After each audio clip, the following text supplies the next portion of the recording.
म्हणून येणारा दिवस, येणारे काळ मित्रांनो, या ठिकाणी मी सांगू इच्छितो, हे कुठलंही राजकीय व्यासपीठ नाही की राजकीय व्यासपीठावरून तुम्हाला आश्वासन दिले जाते. ही एक सामाजिक संघटना आहे जी तळमळ आहे. आजपर्यंत जाई खामकर असो किंवा मी असो, आम्हाला वैयक्तिकरित्या काय धड पोचते आम्ही त्या गोष्टीचे पाढे वाचणार नाही, कारण की माणसाने केल्यानंतर ते कधी बोलून दाखवायचं नसतं. दान हे गुप्त असलं पाहिजे. परंतु जाई मॅडमने का कोण झाले माझं नाव मगाशी येऊन घेतलं. निश्चित अर्थाने जी प्रेरणा होते, आत्मप्रेरणा होते, ती करण्याची इच्छा होते, म्हणून त्यातून आम्ही कळलो.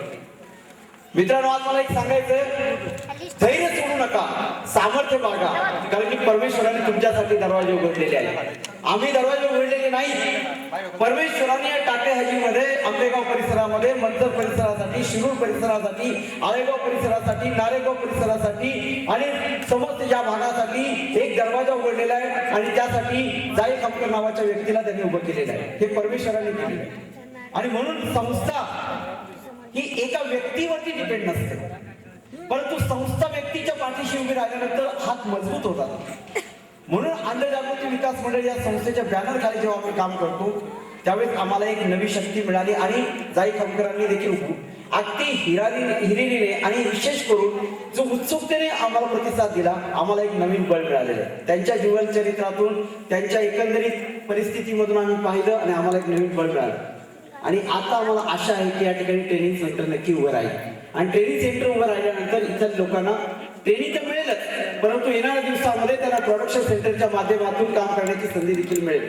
म्हणजे आमचा पूर्णपणे विचार हा आहे की समाजामध्ये, कुटुंबामध्ये, देशामध्ये आम्ही आमच्याकडे बघण्याचा लोकांचा दृष्टिकोन बदलण्याची गरज आहे. आणि तो आम्हीच बदलू शकतो.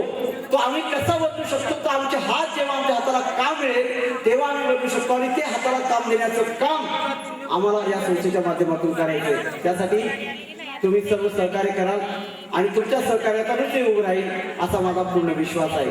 मित्रांनो, आजच्या कार्यक्रमासाठी खूप परिश्रम करावे लागले, ते खामकर मॅडमने केले, माझ्या परिवाराने देखील केले. विशेष म्हणजे आजचा संपूर्ण कार्यक्रम इंटरनेटच्या माध्यमातून परदेशात मध्ये बसलेल्या आमच्या काही मित्रांना बघायला मिळत आहे. म्हणजे तुम्ही जिथे बसलेले आहात ते तुम्हाला अमेरिकेमध्ये देखील बघितलं जात आहे. याबद्दल, कारण की ही योजना परमेश्वराची होती, कारण यातूनच आपल्याला पुढील नवीन योजना करायची आहे. मित्रांनो, या दिवसामध्ये आम्ही केवळ आश्वासन देऊन थांबणार नाही. आता नवीन योजना जेव्हा जाई मॅडमने तुमच्याकडे प्रगट केल्या की एप्रिल महिन्यामध्ये आम्ही नाव घेणार आहोत, ते नावं एकत्र केल्यानंतर, ऍप्लिकेशन एकत्र केल्यानंतर त्या लोकांशी संपर्क करून त्यांना जूनमध्ये ट्रेनिंग सेंटरमध्ये, या भागामध्ये जे ट्रेनिंग सेंटर उभं राहील, ट्रेनिंग सेंटरमध्ये त्यांना घेण्याचा आणि त्यांना प्रशिक्षण देण्याचा पूर्णपणे प्रयत्न केला जाईल. आणि प्रशिक्षित झालेल्या व्यक्तींना त्यांच्या घरी रोजगार करण्यासाठी देखील त्यांना सहाय्य केलं जाईल. आणि ज्यांना इथे इच्छा आहे काम करण्याची त्यांना इथे काम दिलं जाईल. याशिवाय आमचा प्रोजेक्ट हा देखील आहे की ज्यांना कॉलेज करायचे परंतु हॉस्टेल उपलब्ध नाही, अशांसाठी देखील यावर्षी 25 मुलांसाठी हॉस्टेल सुरू करण्याची इच्छा आहे. जाई मॅडम, आम्ही सर्व एकत्र मिळून करू. त्यासाठी तुमच्या सर्वांच्या सहकार्याची गरज आहे. पण एकच आहे, मला एकटं म्हणून जगायचं नाही, मला समाजाचं काही ते देणं लागतं म्हणून जगायचंय. हा प्रत्येक भाव प्रत्येकाच्या मनामध्ये ठेवा. निश्चित अर्थाने आम्ही एक गतीने काम करू आणि समाजामध्ये दाखवून देऊ की आम्हीच आमचा विकास घडू शकतो. आम्हाला कुठल्या राजकीय पुढाऱ्याची गरज नाही, आम्हीच आमचा विकास करू शकतो. फक्त आम्हाला परमेश्वराची गरज आहे. धन्यवाद मित्रांनो. यानंतर आभार प्रदर्शनासाठी मी पुन्हा एकदा जाई मॅडमला सांगू इच्छितो, वधूवर सूचक मेळाव्या संबंधाने ज्या लोकांनी फॉर्म भरले ते फॉर्म आमच्याकडे उपलब्ध होतीलच. त्याशिवाय आमच्याकडे ज्या लोकांनी फॉर्म भरले त्यांनी वेळोवेळी चौकशी देखील करावी की आमच्या संबंधाने काय झालं, की वधूनी देखील करावी, वरांनी देखील करावी. निश्चित अर्थाने एखादं तरी लग्न या ठिकाणा या कार्यक्रमाच्या निमित्ताने होईल असा माझा विश्वास आहे. धन्यवाद.